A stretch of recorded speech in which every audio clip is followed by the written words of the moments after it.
আসসালামু আলাইকুম। এটিএন বাংলার সংবাদে সবাইকে স্বাগত জানাচ্ছি। আমি মারিয়া চৌধুরী।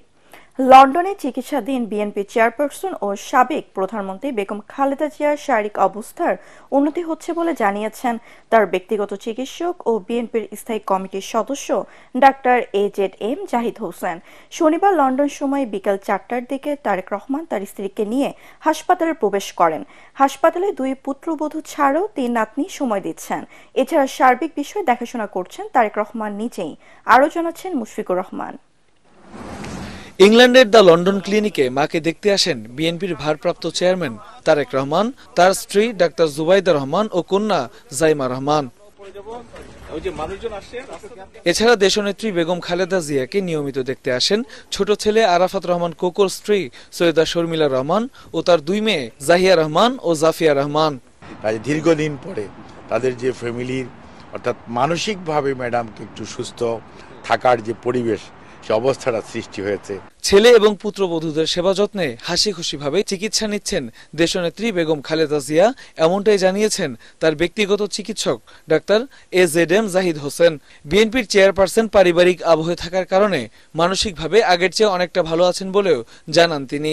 গত কয়েকদিনে ওনার বেশ কিছু শারীরিক পরীক্ষা নিরীক্ষা প্রফেসর জন প্যাট্রিক কেনেডির অধীন ভর্তি হওয়ার পরবর্তীতে নেফ্রোলজিস্ট, কার্ডিওলজিস্ট এবং ইন্টেন্সিভিস্ট ওনারা ওনাকে দেখেছেন। ফিজিওথেরাপিস্টরা ওনার ফিজিওথেরাপি দিচ্ছে। মানসিকভাবে কিন্তু উনি অনেক, আলহামদুলিল্লাহ, আল্লাহর কাছে শুকরিয়া, উনি অনেকটাই আগের চেয়ে বেশি, বাংলাদেশে যে অবস্থায় ছিলেন তার চেয়ে বেশি অনেকটা সুস্থ আছেন।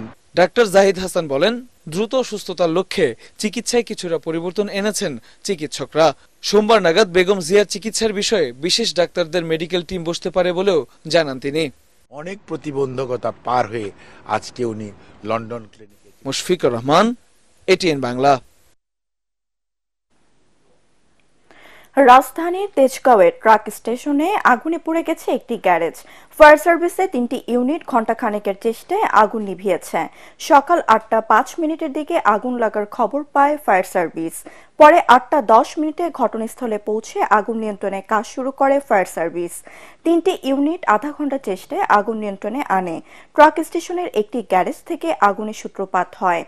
শর্ট সার্কিট থেকে আগুনের সূত্রপাত হয়েছে বলে প্রাথমিক ধারণা করছে ফায়ার সার্ভিস। এতে 5টি গাড়ি ও 12টি ওয়ার্কশপ ক্ষতিগ্রস্ত হয়েছে। সকাল 9টায় আগুন পুরোপুরি নিভেছে বলে জানায় ফায়ার সার্ভিস। তবে আগুন লাগার কারণ ও হতাহতের খবর জানা যায়নি। আনুমানিকভাবে ধারণা যাচ্ছে যে এখানে যে ইলেকট্রিকের লাইন ছিল, যে লাইনের যে ছিল, সেখান থেকে আমাদের শর্ট সার্কিট যেটাকে বলা যায়, সহজ থেকে আগুনটা লেগেছে। আর এখানে আমরা 3টে ইউনিটে কাজ করেছি। আনুমানিক 12টা মতন দোকান দেখেছি পুড়েছে এবং 5টা গাড়ি, এর ভিতরে 2টা কভার্ড ভ্যান গাড়ির যে কেবিন পুড়েছে, আর 3টার পিছনের যে দরজা আছে, দরজা সামান্য একটু করে পুড়েছে আর কি।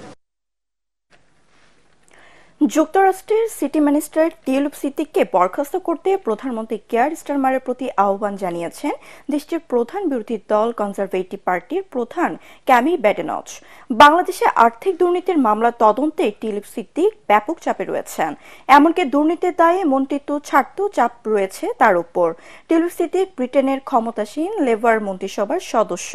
তিনি economic secretary to this treasury and city minister হিসেবে দায়িত্ব পালন করছেন। তার কাজ যুক্তরাজ্যের অর্থবাজারের ভেতরে দুর্নীতি সামাল দেওয়া, কিন্তু তার জন্মভূমি বাংলাদেশে এখন তার বিরুদ্ধে দুর্নীতির তদন্ত চলছে। রূপপুর পারমাণবিক বিদ্যুৎ কেন্দ্র থেকে প্রায় 400 কোটি মার্কিন ডলার আত্মসাতের অভিযোগও রয়েছে টিউলিপ ও পরিবারের কয়েকজন সদস্যের বিরুদ্ধে। নাটোরে ট্রাক চাপায় উসমান আলী নামে এক ট্রাক্টর চালক নিহত হয়েছে। প্রত্যক্ষদর্শীরা জানান, সকালে নাটোর সদর উপজেলার হাগুরিয়া এলাকায় বালুবাহী একটি ট্রাক নিয়ন্ত্রণ হারিয়ে রাস্তার পাশে চায়ের দোকানের উপর উল্টে পড়ে। এ সময় সেখানে বসে চা খাওয়া অবস্থায় বালুর নিচে চাপা পড়ে নিহত হন ট্রাক্টর চালক উসমান। পরে হাইওয়ে পুলিশ ও ফায়ার সার্ভিস কর্মীরা গিয়ে লাশ উদ্ধার করে। এবার আন্তর্জাতিক। যুক্তরাজ্যে লস অ্যাঞ্জেলেসে ছড়িয়ে পড়া দাবানলে মৃতের সংখ্যা বেড়ে 16 জনে দাঁড়িয়েছে। ক্ষতিগ্রস্ত হয়েছে 12,000-এর বেশি স্থাপনা। মার্কিন সংবাদ মাধ্যম CNN এর প্রতিবেদনে বলা হয়, শনিবার তীব্র বাতাস কিছুটা কমলেও আগামীকাল থেকে বাতাস আবারও বাড়তে পারে।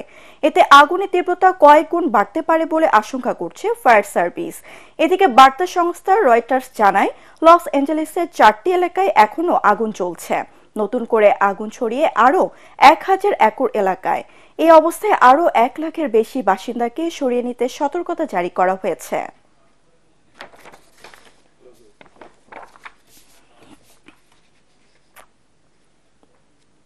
পরবর্তী সংবাদ দেখার আমন্ত্রণ জানিয়ে এখনকার মতো শেষ করছি। এটিএন বাংলা সংবাদ ইউটিউবে দেখতে ব্রাউজ করুন youtube/ATN বাংলা নিউজ। ধন্যবাদ সবাইকে।